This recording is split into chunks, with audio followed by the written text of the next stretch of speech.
ये कहानी एक पेरिस की विधवा महिला की है जिसके पति को गुजरे जमाना हो चुका है। यह अकेली बेचैन महिला कैसे अपने शरीर को ठंडक पहुंचाती है, इस फिल्म में देखेंगे। इसके साथ ही इस फिल्म में एक जवान टर्की लड़के को भी दिखाया गया है जो कि अपने से दोगुनी उम्र की महिलाओं का दीवाना होता है और उनके साथ मजा करने के लिए किसी भी हद से गुजर जाने के लिए तैयार रहता है। कहानी की शुरुआत 1940 के सिविल वार से होती है और हम एक बोर्डिंग स्कूल को देखते हैं जहां स्कूल टीचर बच्चों को बताते हैं कि वार की शुरुआत हो चुकी है और हमारा स्कूल वार जोन में आता है और कभी भी हमारा स्कूल वार का शिकार हो सकता है, इसलिए जब तक वार खत्म नहीं हो जाती स्कूल को अस्थायी रूप से बंद किया जाता है। ये खबर सुनकर सभी बच्चों में हलचल होने लगी, लेकिन एक बच्चा काफी ज्यादा दुखी होता है क्योंकि उसकी मोम जहाँ रहती है वो इलाका वार जोन में आता था और वो वहाँ नहीं जा सकता था। अब स्कूल बंद हो जाता है और सारे बच्चे वहां से अपने अपने घर जाने लगते हैं। अब सेमी भी अपने पास के शहर में बने घर पर जाने के लिए अपनी साइकिल को लेकर निकल जाता है और वो थोड़ा खुश भी होता है क्योंकि काफी दिनों के बाद उसे अकेले रहने को मिल रहा होता है। वो अब अपने शहर पहुंच जाता है जहां वो देखता है कि वहां का माहौल पहले से काफी ज्यादा बदल चुका है। अब वो अपने घर पहुंच जाता है जहां वो देखता है वहां उसके माँ के कुछ दोस्त रहने लगे हैं। वो अपने घर के अंदर जाता है और उन लोगों से बात करता है, लेकिन उसे उनके साथ रहने में बिल्कुल भी मजा नहीं आता है और वो सुबह सुबह अपनी साइकिल को लेकर अपनी मोम के पास निकल जाता है। लेकिन रास्ते में उसे कुछ सैनिक रोक लेते हैं जो उसे अपनी जीप में बैठाकर अपने अधिकारी के पास लेकर जाते हैं, जहां वो बताता है कि उसके पिता गुजर चुके हैं और उसकी माँ एक चर्च में पादरी है। अब क्योंकि वो इलाका वार जोन में आता था इसलिए वो अधिकारी सेमी को वही रहने का बोल उसे एक खाना बनाने वाले लड़के के साथ रख देते हैं। उस लड़के नाम पीटर होता है जिसका मारिया नाम की औरत के साथ संबंध होता है और सेमी को उन दोनों को मस्ती करते हुए देख पहली बार एहसास होता है कि अपने से ज्यादा उम्र की औरतों के साथ भी संबंध बनाया जा सकता है। अब उसे मजबूरी में उस कैंप में रहना पड़ता है और अब वो वहाँ के लोगों के साथ काफी घुल मिलकर रहने लगता है। फिर एक दिन उस कैंप में एक अमेरिकन महिला और उसके पति को लाया जाता है जो कि सिर्फ इंग्लिश भाषा को ही जानते थे। अब वहाँ सेमी के अलावा किसी भी व्यक्ति को अंग्रेजी भाषा नहीं आती थी, इसलिए सेमी को उनकी भाषा का अनुवाद करने के लिए रखा गया। वो लोग अपने देश वापस जाना चाहते थे, लेकिन इस कंडीशन में वापस जाना बिल्कुल भी मुमकिन नहीं था, इसलिए उन लोगों को वही उस कैंप में ही रहना पड़ता है। उस महिला का नाम मेरी होता है और उसे देखकर ऐसा लगता है जैसे वो यहाँ बिल्कुल भी खुश ना हो, लेकिन सेमी का व्यवहार देख उसे खुशी होती है और वो सेमी से काफी ज्यादा नजदीकियां बढ़ा लेती है।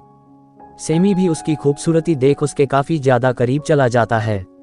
अब मेरी और वो काफी अच्छे दोस्त बन जाते हैं। एक दिन मेरी सेमी से सेना के अफसर से उसे मिलाने के लिए बोलती है।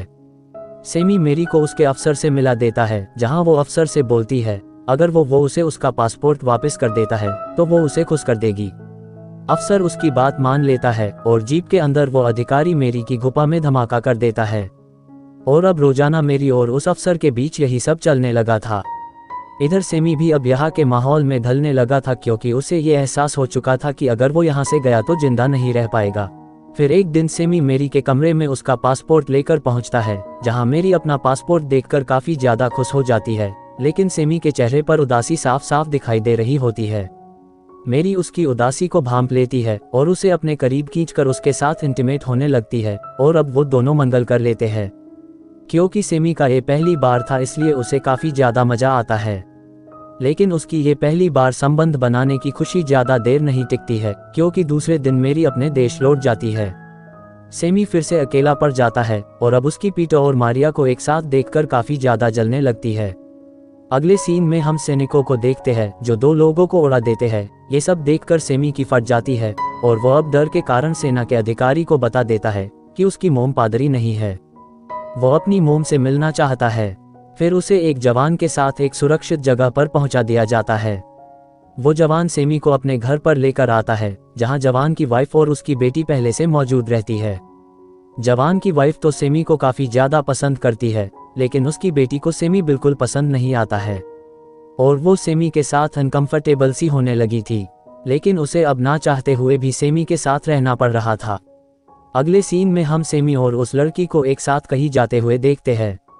रास्ते में उन्हें कुछ लोग देख लेते हैं, जिन्हें देखकर वो लड़की काफी ज्यादा डर जाती है क्योंकि उसे डर था कि वो लोग उसे वहां से ले जाएंगे। लेकिन सेमी उन्हें एक पर्ची दिखाता है जिसमें ये लिखा होता है कि वो सेना का हिस्सा रह चुका है। वो लोग उन्हें आजाद कर देते हैं। ये देखकर अब वो हसीना सेमी पर फिदा हो जाती है।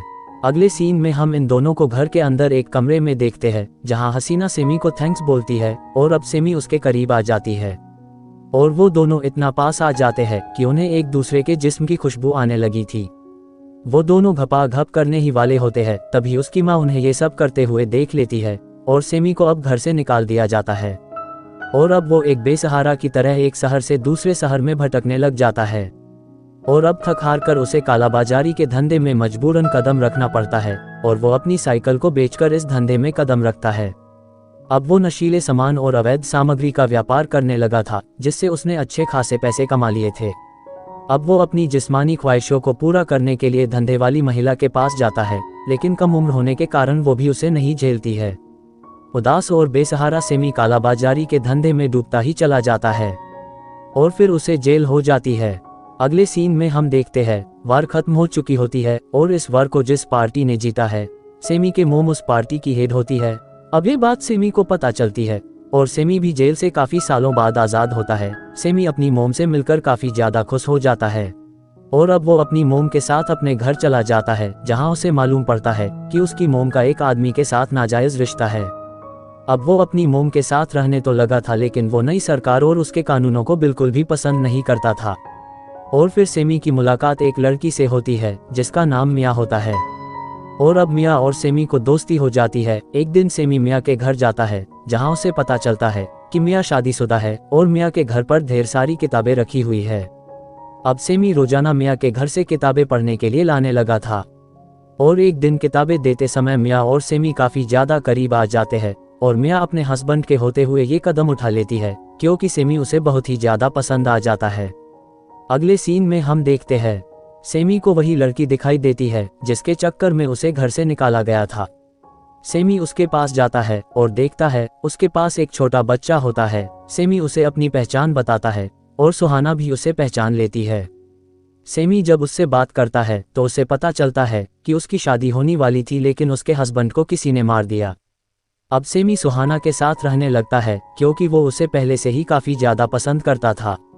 अब ये दोनों बहुत दिनों तक साथ रहते हैं और सेमी जमकर सुहाना की गुफा में धमाका करता है और फिर वो वापस अपनी दुनिया में लौट जाता है।